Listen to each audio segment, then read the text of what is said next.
brand ក៏ជាអីដែលបើយើងធ្វើតាមស្តង់ដាររបស់វាបើន័យថាជាអីដែលឆ្លុះបញ្ចាំងពីផលិតផលរបស់យើងហើយក៏វាឆ្លុះបញ្ចាំងដល់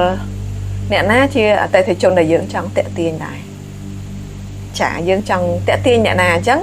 ម៉ាក់យើងរចនាមកទាំងការដាក់ឈ្មោះទាំងការលេងពណ៌ទាំងការរចនាគឺយើងទៅចំពុកនឹងតែម្ដង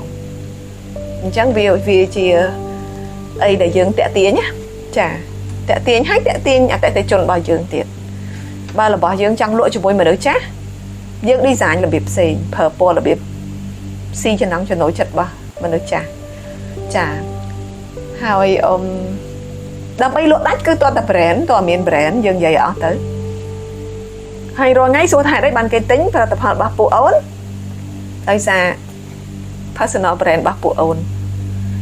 គេទុកចិត្តអូនគេទុកចិត្តមនុស្សគេស្គាល់រួចហើយគេចូលចិត្តរសជាតិអញ្ចឹងបើន័យថាគេស៊ី brand បាត់ទៅហើយតែ brand ហ្នឹងមិនមែន brand ផលិតផលទេគឺ brand មនុស្សប្រហែលជាអូនធ្លាប់ឮហើយ personal brand ណានៅក្នុងការរកស៊ីគេតែនិយាយថាយីហោសំខាន់ចាទៅតែសម័យឥឡូវទេគេប្រើពាក្យថាម៉ាកយីហោគេអាចសំដៅទៅលើឈ្មោះទៅលើរូបសញ្ញាទៅលើសម្បកវេចខ្ចប់ប៉ុន្តែអ្វីដែលស៊ីជម្រៅពាក្យថាយីហោគឺជាគេឈ្មោះចាគេឈ្មោះគឺជាអីដែលគេដឹងពីយើងគឺជាអីដែលគេចាប់បានជាសញ្ញាអំពីផលិតផលរបស់យើងហើយវាជាការយល់ឃើញរបស់គេអាហ្នឹងជាយីហោតែសួរថាអ្នកណាអ្នកបង្កើតអ្នកណាអ្នកសាងឲ្យកើតអាហ្នឹងគឺយើងតើតែយើងមានចេតនាធ្វើឲ្យរបស់ហ្នឹងទៅជាអញ្ចឹងកាលណាគេយល់ឃើញថាអញ្ចឹងអាហ្នឹងបានន័យថាយើងអត់ miss branding ទេពាក្យអង់គ្លេសគេថាយើង brand ត្រូវយើងអត់ miss branding ព្រោះយើងចង់ឲ្យគេថារបស់យើងល្អឆ្ងាញ់សម្រាប់យុវវ័យ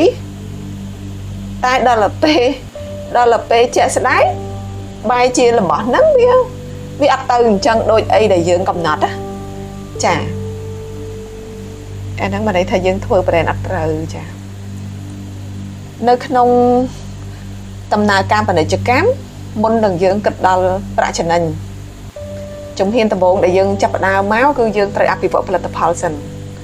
ចាអញ្ចឹងកាលណាផលិតផលគឺយើងត្រូវគិតពីគុណភាពហើយរបស់ញ៉ាំពាក្យថាគុណភាពគឺតើតែឆ្ងាញ់បើដលងគឺស្រួយដូចអូននិយាយអញ្ចឹងហើយបើរសជាតិគឺតាក់ចិត្តមនុស្សណាបើមនុស្សចាស់គាត់អត់សូវចូលចិត្ត healthy ចាអាហ្នឹងគឺសរុបទាំងអស់ហ្នឹងគេហៅគុណភាពចាមួយទៀតដូច brand ដូចអីហ្នឹងវាជាសេវាកម្មវាជាអីដែលយើងបំរើភ្នែកគេបំរើចិត្តរបស់គេឲ្យគេគិតពីយើងឲ្យគេទទួលបានអីជាសារនៅលើសម្បកវេចខ្ចប់ផលិតផលរបស់យើងជាការឲ្យសញ្ញាជាការអូសទាញចិត្តគេជាអីចឹងទៅដើម្បីឲ្យគេទិញអញ្ចឹង brand និង branding និង marketing វាខុសគ្នាកន្លែងហ្នឹងពាក្យថា brand គឺយើងធ្វើដើម្បីឲ្យគេឃើញគេចាប់ចិត្តគេទិញគេចង់ទិញដោយខ្លួនឯងគឺយើងឲ្យសម្បកវេចខ្ចប់ហ្នឹងវាលក់ខ្លួនដោយខ្លួនវាមិនបាច់ចាំយើងជាមនុស្សហ្នឹងទៅផ្សាយប្រាប់គេថាអាហ្នឹងឆ្ងាញ់អាហ្នឹងស្រួយអាហ្នឹងជូរហិលបើសិនតែយើងជាមនុស្សហ្នឹងត្រូវទៅប្រាប់តែរហូតអញ្ចឹងផលិតផលយើងមិនអាចគ្រាន់តែតាំងនៅ supermarket ឲ្យគេទិញអញ្ចឹងណាចាបើ marketing គឺយើងសំដៅថាយកផលិតផលហ្នឹងទៅលក់ឲ្យ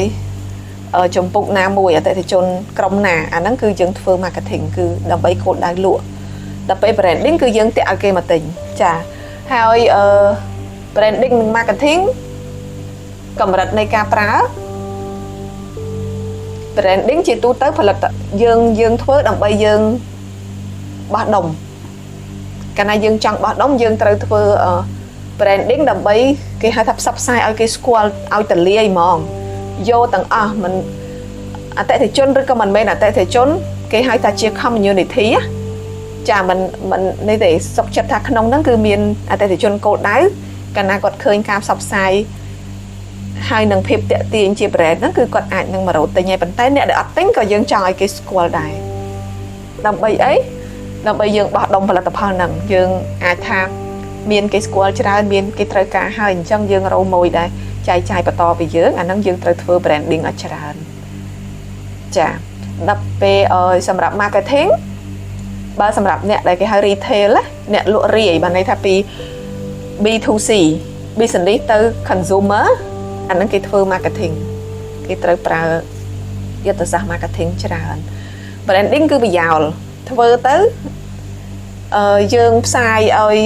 community ស្គាល់ប៉ុន្តែយើងលក់ឲ្យអតិថិជនមកចំពុកទៀតជាគេហៅជាការ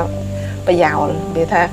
គាត់មិនមែនជាអ្នកប្រើប្រាស់ទេប៉ុន្តែគាត់ជាដៃគូសហការតែគាត់ជាអ្នកទិញពីយើង